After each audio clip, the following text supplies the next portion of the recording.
Youth league സംസ്ഥാന general secretary PK. Firoz Malayalam സർവകലാശാല ഭൂമിയുമായി ബന്ധപ്പെട്ട വിഷയങ്ങൾ വീണ്ടും ചർച്ചയാക്കിയതിൽ മുസ്ലിം ലീഗിന് അതൃപ്തി. മലപ്പുറത്തെ ജില്ലാ നേതൃത്വവുമായി ആലോചിക്കാതെയായിരുന്നു പി.കെ. ഫിറോസിന്റെ ഭൂമി സന്ദർശനം.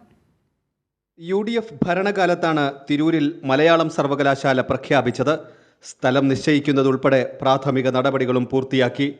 മങ്ങാട്ടിരിയിലെ സ്ഥലം സെന്റിന് 1,70,000 വിലയാണ് തീരുമാനമായത്.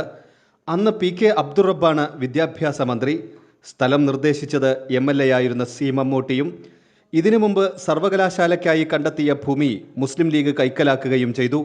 ഇവിടെയാണ് ശിഹാബ് തങ്ങൾ മെമ്മോറിയൽ സഹകരണ ആശുപത്രി തുടങ്ങിയത്. ഇതിനായി തണ്ണീർത്തട നിയമം അട്ടിമറിച്ചതും വീണ്ടും ചർച്ചയാവുകയാണ്.